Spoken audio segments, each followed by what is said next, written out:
Next topic है functions of brain. Brain जो है लॉट ऑफ एनर्जी को यूटिलाइज़ करता है। लॉट ऑफ एनर्जी को यूटिलाइज़ इसलिए करता है क्योंकि इसके फंक्शंस बाकी बॉडी ऑर्गन्स में से सबसे ज़्यादा डिफरेंट और डिफ़िकल्ट हैं। Chief functions of brain are as following. सबसे पहले ये इंटरप्रेट करता है इन्वायरमेंटल इंफॉर्मेशन को। अब इन्वायरमेंटल इंफॉर्मेशन को इंटरप्रेट कैसे करेगा, वो इन्फॉर्मेशन कहाँ से आएगी? तो हमारी सेंस ऑर्गन्स, हमारी जितनी भी सेंसेस हैं वो सारी, जैसे विजन, हेयरिंग और बाकी जितनी भी सेंसेस हैं वो सारी इन्फॉर्मेशन को लेकर ट्रांसमिट करेंगी ब्रेन में। अब ब्रेन में कहाँ ट्रांसमिट करेंगी? कोर्टेक्स में, क्योंकि कोर्टेक्स में डिफरेंट लोब्स हैं और हर लोब का जो है वो डिफरेंट फंक्शन है अकॉर्डिंग टू द स्टिमुलाई। अब कोर्टेक्स तक ये इन्फॉर्मेशन कैसे पहुंचेगी? कोर्टेक्स तक इन्फॉर्मेशन डिफरेंट पाथवेज तक से पहुंचेगी। वो डिफरेंट पाथवेज में स्पाइनल कॉर्ड है और पीएनएस है, पेरिफेरल नर्वस सिस्टम है। इसके अलावा ये भी देखते हैं, ये भी डिसाइड करता है ब्रेन की कौन सी इन्फॉर्मेशन इंपॉर्टेंट है। जो इन्फॉर्मेशन इंपॉर्टेंट होगी उसको प्रोसेस किया जाएगा और उसको इंटरप्रेट किया जाएगा, और जो इन्फॉर्मेशन इंपॉर्टेंट नहीं है उसको ना तो प्रोसेस किया जाएगा और ना ही उसको इंटरप्रेट किया जाएगा, बल्कि उसको डिस्कार्ड कर दिया जाता है, ज़ाया कर दिया जाता है। इसके अलावा सेकंड है कि ये मस्कुलर मूवमेंट को कंट्रोल करता है। कोर्टेक्स में कुछ स्पेशलाइज्ड एरियाज़ हैं जो head to feet body movement को कंट्रोल कर रहे हैं।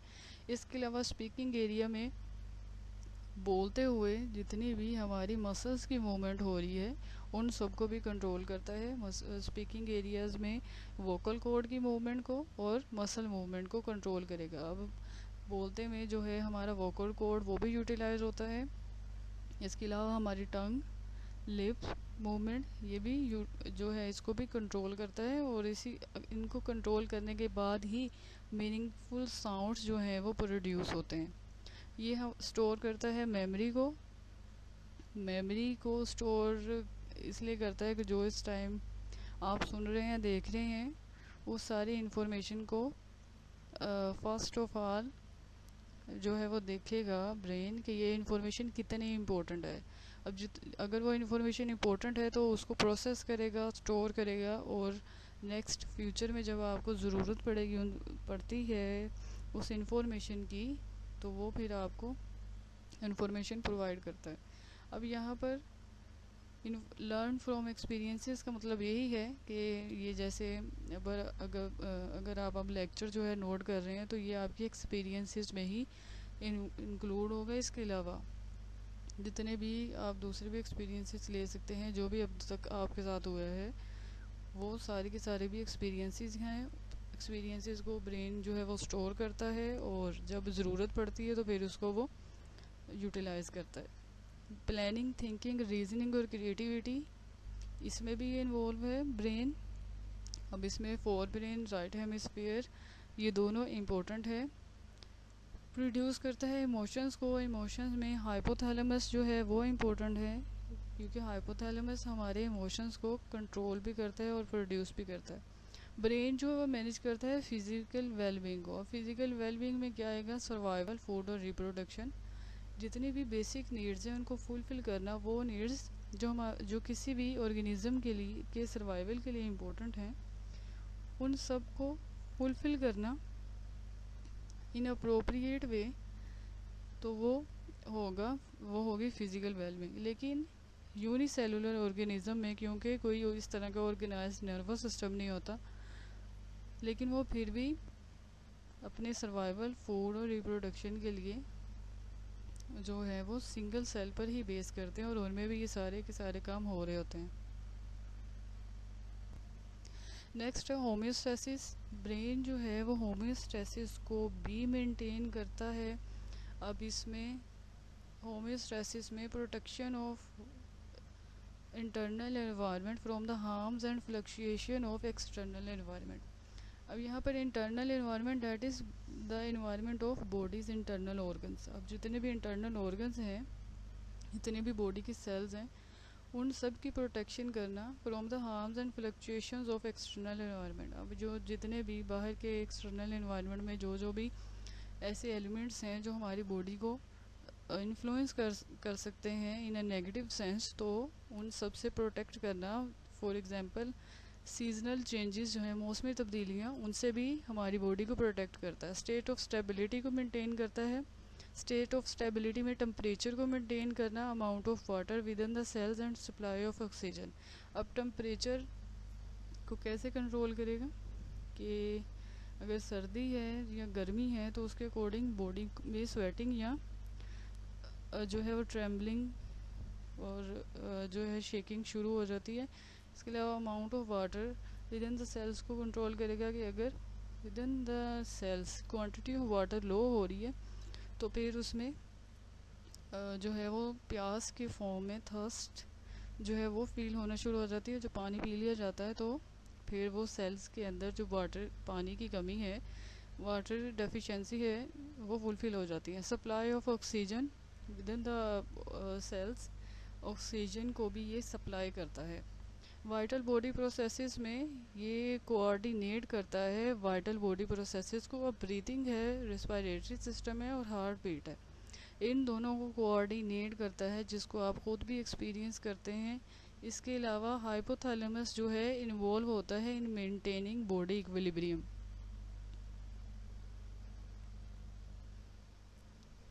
Now students pay attention on this slide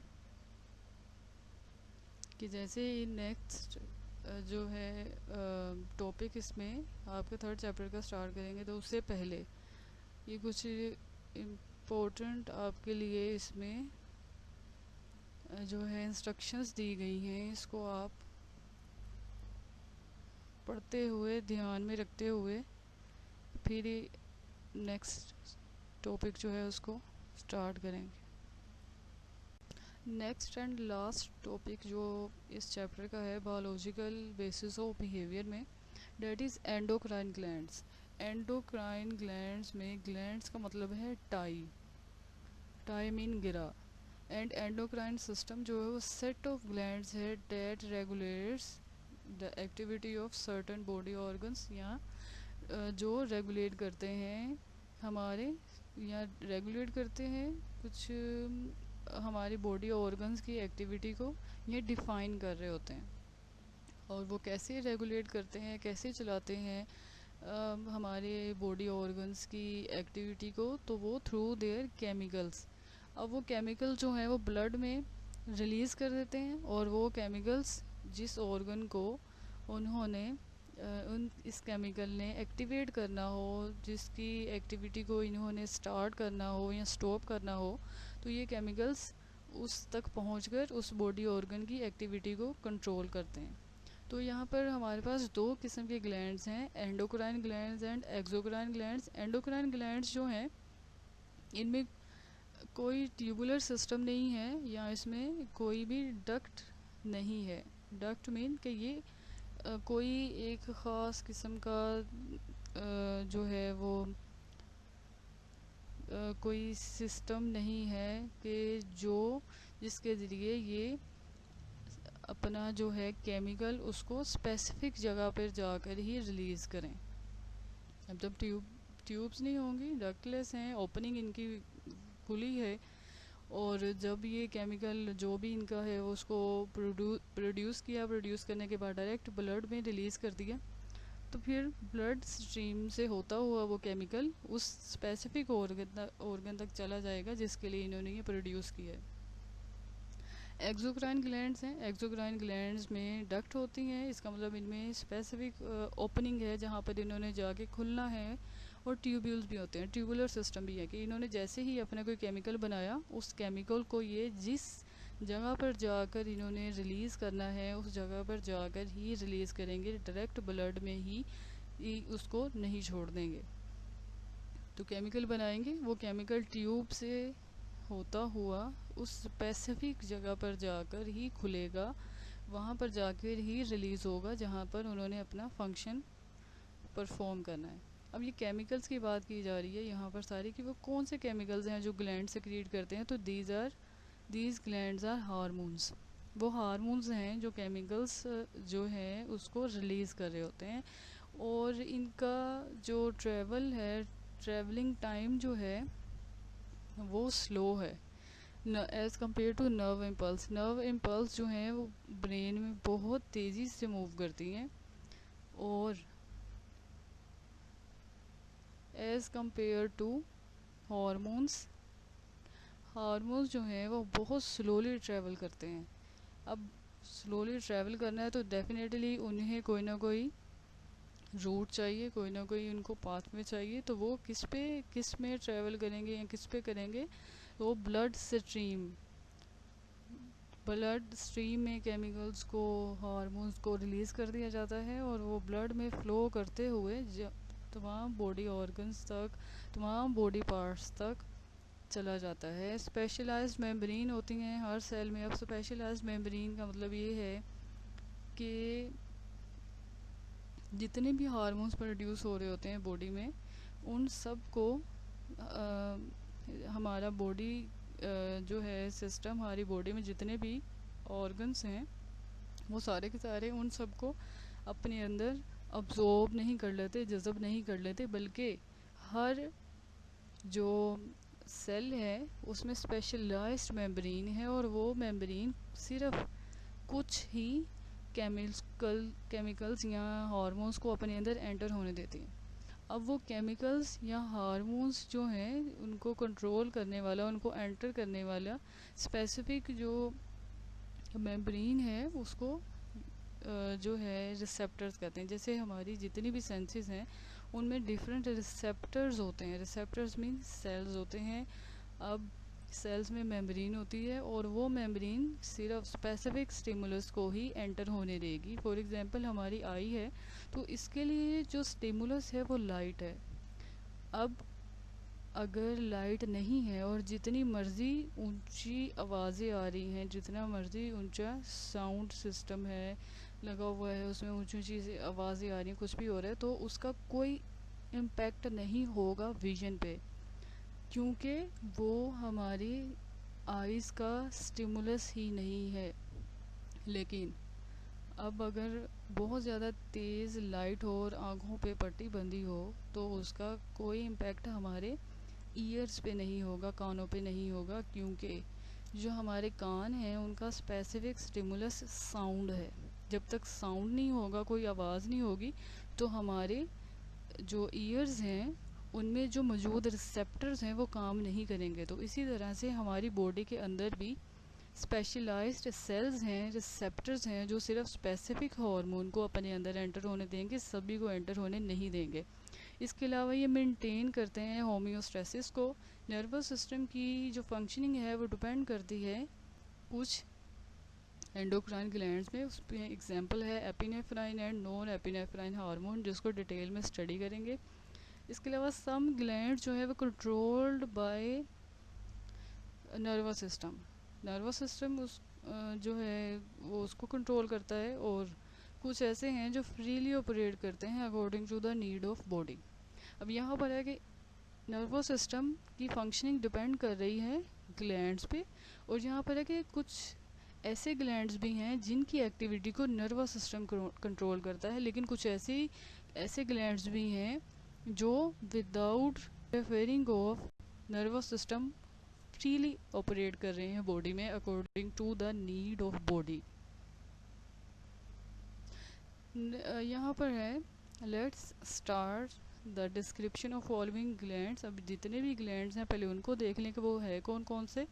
उनमें पाइनल ग्लैंड है, पिट्यूटरी ग्लैंड है, थायराइड ग्लैंड है, parathyroid gland, thymus gland, adrenal gland, pancreas gland and gonad glands. सबसे पहले जो ग्लैंड है that is pineal gland. Pineal gland है कहाँ पे? पाइनल ग्लैंड ये है यहाँ पर ब्रेन में।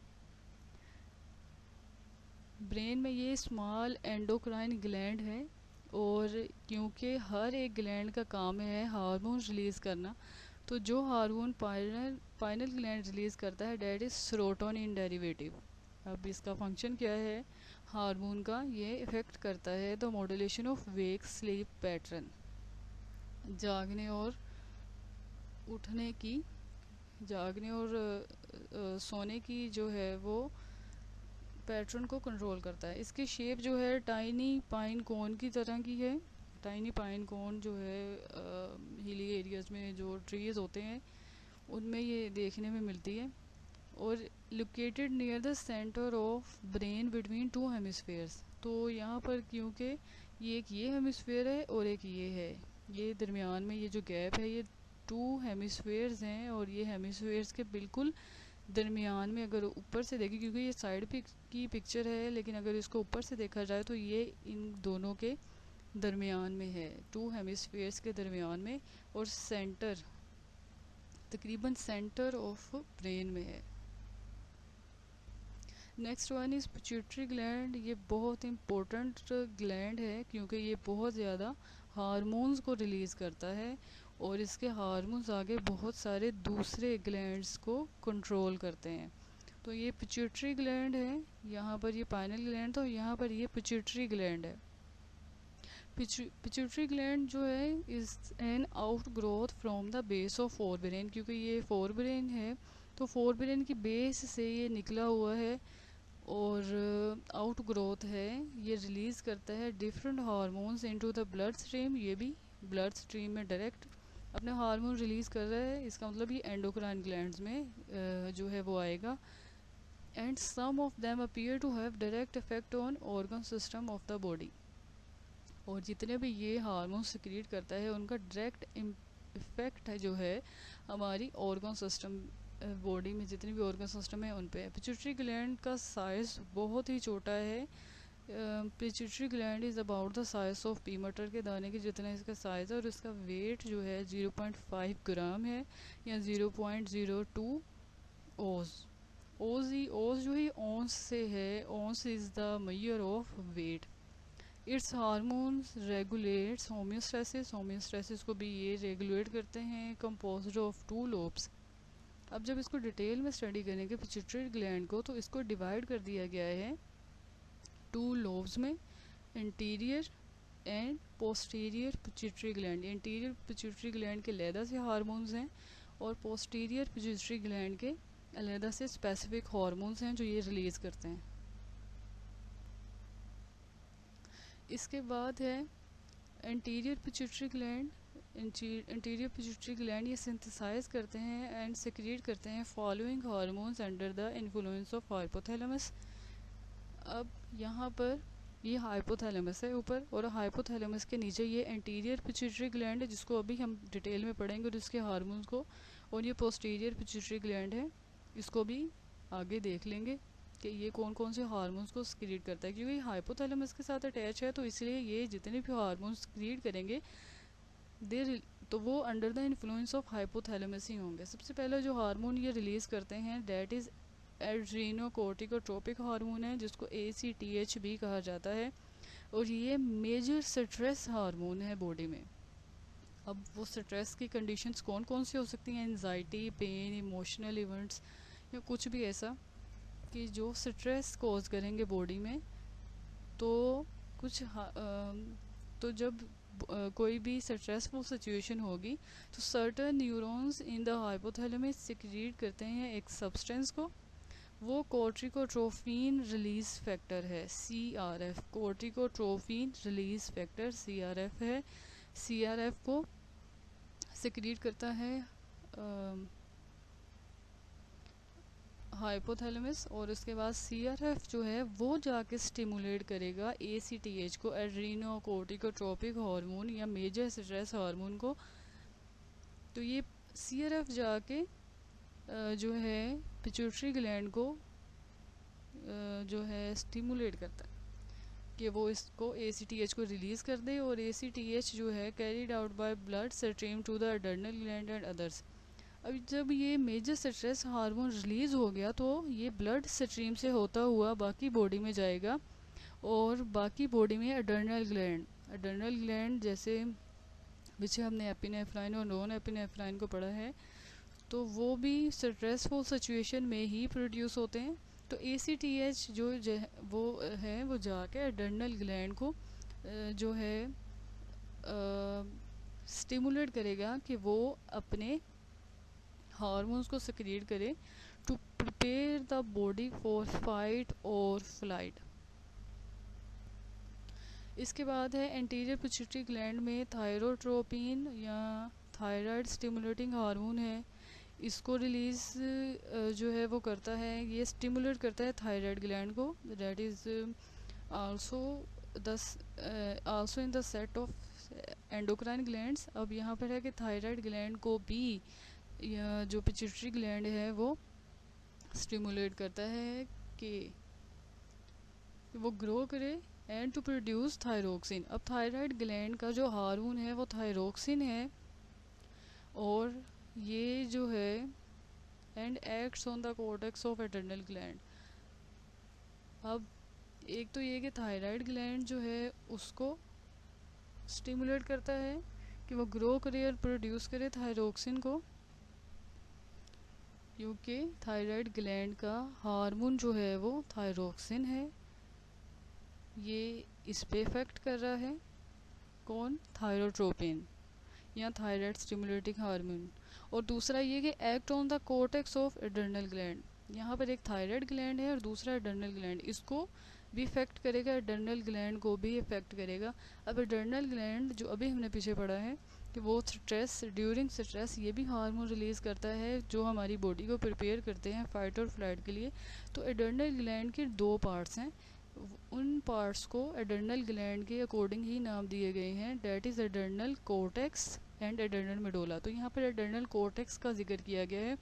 तो ये जो हार्मोन है थायरोट्रोपिन, ये एक्ट करता है on the cortex of adrenal gland, जो प्रमोट करता है the production of cortisol.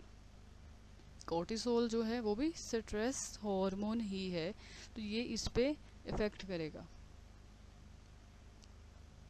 Prolactin hormone है, ये हेल्प करता है in breast milk production in female mother's.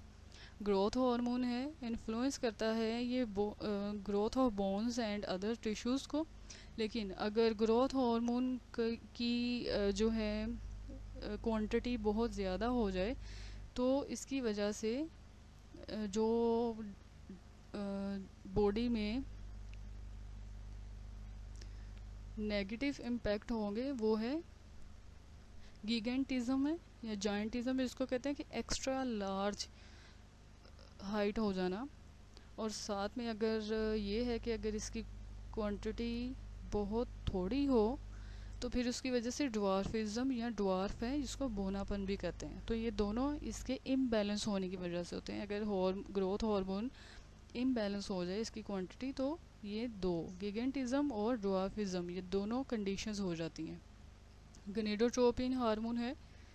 अब गनेडोट्रोपिन हार्मोन में follicle stimulating hormone FSH and luteinizing hormone in male both released under the influence of gonadotropin. अब gonadotropin जो है वो फॉलिकल स्टिमुलेटिंग हार्मोन और ल्यूटेनाइजिंग हार्मोन, इन दोनों के रिलीज़ का जो है वो बायस बनता है, इफेक्ट्स करता है बोथ सेक्सेस को और सेक्सुअल बिहेवियर्स को in many animals based on the interaction of nervous system and pituitary gland. तो यहाँ पर देख सकते हैं कि नर्वस सिस्टम और पिट्यूटरी ग्लैंड्स जो हैं ये दोनों आपस में मिलकर ही काम कर रहे हैं, और ये दोनों आपस में मिलकर सेक्सुअल बिहेवियर को ऑर्गेनिजम्स में इनिशिएट कर रहे हैं। इसके बाद पोस्टीरियर पिट्यूटरी ग्लैंड जो सेकंड पार्ट है, यहाँ पर ये भी इसको आप स्टडी कर लेंगे कि इसमें ये कौन कौन से हार्मोन्स रिलीज़ करता है। तो सबसे पहले तो ये हार्मोन जो रिलीज़ करता है डैट इज़ ऑक्सीटोसिन हार्मोन। ये हेल्प करता है in uterine contraction during pregnancy and child birth.